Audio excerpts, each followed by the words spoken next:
बच्ची लड़की दिखाई जाती है जो कि रेडियो पर रात के वक्त अजीबोगरीब और डरावनी कहानियां सुनाया करती थी। इस लड़की का नाम कैंडी होता है। कैंडी अपने लिसनर्स सुनने वालों को सबसे पहले ये कहती है कि अगर आप लोग अकेले में खौफनाक अजीब कहानियां सुनते हुए डरते हैं तो प्लीज रेडियो को बंद कर दें। वो कहती है क्योंकि मेरी कहानियों को सुनकर आप सो नहीं पाएंगे। कैंडी रात के वक्त अपने स्टूडियो में बिल्कुल अकेली थी। वो अपने सुनने वालों की तरह ही इन कहानियों को महसूस करना चाहती थी। वो देखती है कि जैक नाम के आदमी ने उसे लिपस्टिक भेजी है। ये कलर उसको काफी अच्छा भी लगता था और तो और वो उसकी आवाज की भी बहुत तारीफ कर रहा था। वो उस लिपस्टिक को लगाकर अपनी पहली कहानी सुनाना शुरू करती है। एक लड़की के बारे में बताती है जो कि एक सोसाइटी में रहने लगी जहाँ पर उसके और उसके हस्बैंड के अलावा कोई भी नहीं रहता था। वहाँ के सभी घर एक जैसे बने हुए थे मगर सब के सब खाली थे। पहले वो लड़की फोटोग्राफी का बिजनेस किया करती थी मगर अब उसका बिजनेस भी खत्म हो जाता है। उसके पास कोई नौकरी नहीं थी मगर उसके हस्बैंड के पास अभी भी छोटी मोटी नौकरी थी, लेकिन उस नौकरी में मुश्किल से ही इन दोनों का गुजारा होता था और इसीलिए इन्हें कम पैसों में ऐसी जगह पर रहना पड़ा।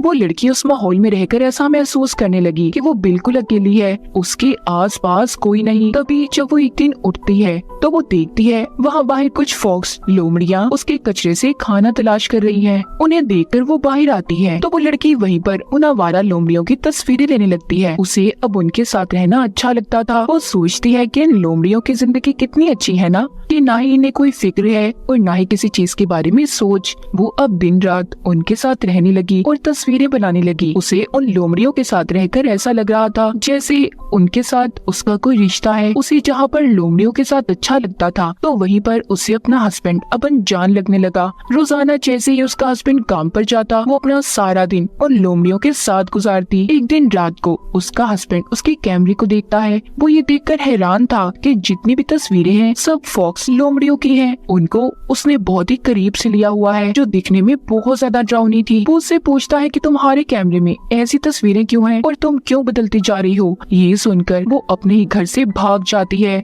ऐसा लग रहा था कि वो एक फॉक्स लोमड़ी की तरह भाग रही हो। 4 दिन गुजर गए थे। उस लड़की का हस्बैंड उसे बहुत ढूंढता है मगर वो उसे कहीं पर भी नहीं मिलती। उसके मिसिंग पोस्टर्स को भी हर जगह पर लगाया गया मगर इस सोसाइटी में तो कोई रहता ही नहीं था तो उसके मिसिंग पोस्टर्स को देखता कौन। कुछ दिन के बाद फिर से कुछ लोमड़ियाँ कचरे में खाना ढूंढने आती हैं। उन्हें देखकर उस लड़की का हस्बैंड बाहर आता है। वो उन्हें वहाँ से भगा रहा था मगर एक लोमड़ी वहाँ से कहीं नहीं जाती। वो उधर ही खड़ी हुई थी। उस लड़की का हस्बैंड जब उसकी आंखों में रोशनी मारता है तो वो ये देखकर हैरान था कि उस लोमड़ी की आंखें बिल्कुल उसकी बीवी जैसी हैं। कैंडी ये कहानी सुनाने के बाद अपने सुनने वालों को कहती है कि आपको क्या लगा, क्या वाकई वो लड़की लोमड़ी बन गई या फिर ये सिर्फ उसके हस्बैंड का ख्याल था। ये कहानी सुनाने के बाद कैंडी ब्रेक लेती है। ब्रेक के दौरान कैंडी के पास एक कॉल आई थी। वो आदमी कहता है कि मैं तुम्हें देख सकता हूँ जब तुमने मेरी ही भेजी हुई लिपस्टिक लगाई। मेरा नाम जैक है। कैंडी पहले तो घबरा जाती है। उसे लगता है कि जैसे उसका कोई पीछा कर रहा हो मगर बाद में वो ये सोचने लगती है कि शायद उसका कोई कॉलर उसके साथ मजाक कर रहा है। वो जैक की कॉल को कट कर देती है। फिर कैंडी एक दूसरी कहानी सुनाती है जो कि एक लड़के के बारे में थी। कैंडी कहती है कि उसका मानना था कि वो दूसरी दुनिया में फंस गया है। वो एक दिन जब अपने घर में बैठा टीवी देख रहा था तो अचानक से उसकी स्क्रीन पर उसे एक मास्क पहना हुआ आदमी दिखाई देता है जो एक लड़की को मार रहा था। मगर हैरानी की बात ये थी जो जगह इसकी स्क्रीन में इसे नजर आ रही थी वो इसी का घर था। वो अपने घर को चेक करने जाता है। वो सोचता है क्या वो जो घर मैंने देखा वो मेरा ही घर है मगर उस जगह पर जाकर उसे कोई भी नजर नहीं आता। अचानक से वही लड़की उसके सामने आती है और एक मास्क पहना हुआ आदमी भी जिसने उस लड़की पर हमला कर दिया था।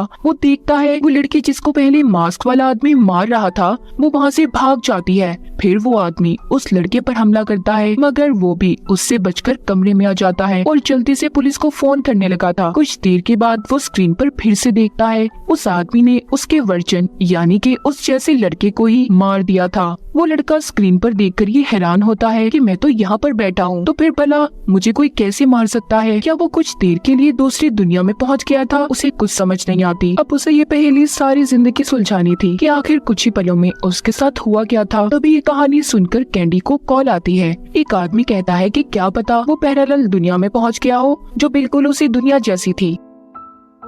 कैंडी जब ये दूसरी कहानी खत्म करती है तभी उसे दोबारा से जैक नाम के आदमी की कॉल आती है जिसने इसके लिए लिपस्टिक भी भेजी थी। वो कैंडी को अपनी कहानी सुनाता है, बताता है कि एक दिन मैंने बार में एक बहुत ही खूबसूरत और मशहूर लड़की को देखा। मुझे वो पसंद आ गई मगर उसने मेरा फायदा उठाया। उसने उस बार की सबसे महंगी शराब मेरे पैसों से पी, जिसके बाद मेरा मजाक बनाकर अपने दोस्तों के साथ भाग गई। उसके लिए तो सिर्फ एक शराब थी पर मेरी उसमें 3 महीने की कमाई लग गई। कैंडी उसकी कहानी सुनकर कहती है, ओ अच्छा, तो उस दिन तुम थे वो, मतलब कि जैक जिस लड़की के बारे में बात कर रहा था वो लड़की कैंडी ही थी। वो ये सारी बात सुनकर उससे माफी मांगती है। जैक कहता है, नहीं, इतनी आसानी से मैं तुम्हें माफ नहीं कर सकता, अब तो तुम्हें इसकी सजा भुगतनी होगी। तभी जैक की कॉल बंद हो जाती है, जिसके बाद एक नया कॉलर अपनी कहानी सुनाता है। वो एक हॉस्पिटल की कहानी सुना रहा था जहाँ पर लोगों का मानना था कि रात होते ही उधर कोई औरत लोगों को दिखाई देती है। अब इस बात के बारे में पता करने के लिए एक फिल्म प्रोड्यूसर अपनी एम्प्लॉय लड़की के साथ हॉस्पिटल को देखने आया। वो उस जगह पर हॉरर ड्राउनी मूवी बनाना चाहता था। एम्प्लॉय लड़की प्रोड्यूसर को बताती है कि आज से 100 साल पहले यहाँ पर एक नर्स काम किया करती थी। उसको फिर एक कमरे में बंद कर दिया गया जहाँ पर सिर्फ वो एक ही बात कहती रही कि मुझे मेरा बच्चा चाहिए। साथ साथ प्रोड्यूसर अपने मोबाइल में सब कुछ रिकॉर्ड कर रहा था। फिर जिसके बाद उस नर्स ने खिड़की के शीशे को तोड़कर खुद को मार लिया। ये दोनों बातें करते आगे बढ़ रही थी। वो दोनों इस बात को नोटिस करते हैं कि जैसे उनके पीछे किसी के चलने की आहट हो, जैसे उनका कोई पीछा कर रहा है। खैर वो इस बात पर ज्यादा ध्यान नहीं देते। एम्प्लॉय लड़की प्रोड्यूसर को डिलीवरी रूम में लेकर जाती है जहाँ पर वो उसे बताती है कि कहा जाता है यहाँ पर नर्स के बच्चे को पैदा होते ही मार दिया गया क्योंकि डॉक्टर्स का ये कहना था कि वो बच्चा कोई शैतानी बच्चा था। तब एम्प्लॉय लड़की को फर्श पर गिरी हुई उसी डॉक्टर की तस्वीर मिलती है, जिसे देखकर वो कहती है कि ये तस्वीर में जो डॉक्टर है वो तो मेरे दादाजी हैं। वो प्रोड्यूसर से कहती है, ये कहानी सच भी हो सकती है क्योंकि मेरे दादा ने कभी भी ऐसे कोई गलत काम नहीं किया। शायद उन्हें वाकई लगता हो कि वो कोई शैतान का बच्चा था। एम्प्लॉय लड़की ये सारी कहानी प्रोड्यूसर को सुना रही थी कि तभी उधर उन्हें किसी बच्चे के रोने की आवाज सुनाई देती है। बंद कमरे में कोई बच्चा कैसे रो सकता था। दोनों जब देखने भागते हैं तो सारे दरवाजे बंद हो चुके थे। तभी एक औरत पीछे से प्रोड्यूसर पर हमला कर देती है। एम्प्लॉय लड़की ये सब देखकर डर गई थी कि आखिर यहाँ पर कौन होगा जो ऐसा कर रहा है। वो डर से चिल्लाती है कि प्लीज हमें घर जाने दो, कौन हो तुम, यहाँ से चले जाओ। तभी उसके सामने एक डॉल गुड़िया आती है। उसे अपने पीछे से आवाज भी आ रही थी कि मुझे मेरा बच्चा चाहिए। एम्प्लॉय लड़की समझ गई थी कि ये उसी नर्स की आत्मा है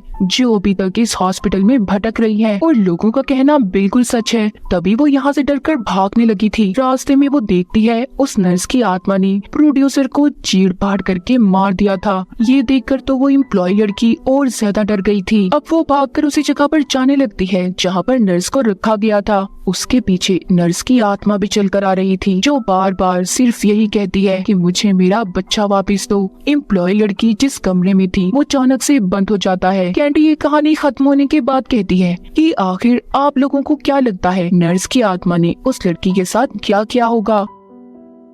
तभी कैंडी के पास जैक की कॉल दोबारा आती है। वो कहता है कि तुम्हारा वक्त अब पूरा हो गया है, सजा के लिए तैयार हो जाओ। कैंडी ये बात सुनकर बहुत ज्यादा डर गई थी। वो फौरन से पुलिस को कॉल करती है मगर जैक अब उसके स्टूडियो के अंदर था, जिसके एक हाथ में शराब की बोतल और दूसरे हाथ में कुल्हाड़ी थी। कैंडी डरकर बाथरूम में जाकर खुद को बंद कर लेती है। जैक भी उसके पीछे पीछे था। वो कहता है कैंडी तुम मुझसे नहीं बच सकती, आज तो बदले की रात है। वो बाथरूम के बाहर खड़ा होकर कहता है कि तुम सब लोगों को कहानियाँ सुनाती हो ना, चलो आज मैं तुम्हें कहानी सुनाता हूँ। जैक कैंडी को 2 बहनों की कहानी सुनाता है। वो बताता है कि वो दोनों डॉक्टर्स थी और किसी दूसरे शहर में अपनी मॉम से मिलने जा रही थी। उन्हें काफी रात हो जाती है तो इसलिए रुककर रास्ते से एक बहन कुछ सामान लेने लगती है, मगर जब वो जाकर देखती है तो वो दुकान बंद थी। तभी उस शॉप के पास एक गाड़ी आकर रुकती है। दूसरी बहन दूर खड़ी ये सब देख रही थी। उस गाड़ी में से एक आदमी बाहर आता है जो बहुत परेशान लग रहा था। वो उसकी बहन को गाड़ी में बिठाता है और यहाँ से कहीं ले जाने लगा था। दूसरी बहन की नजर जब गाड़ी की पिछली सीट पर जाती है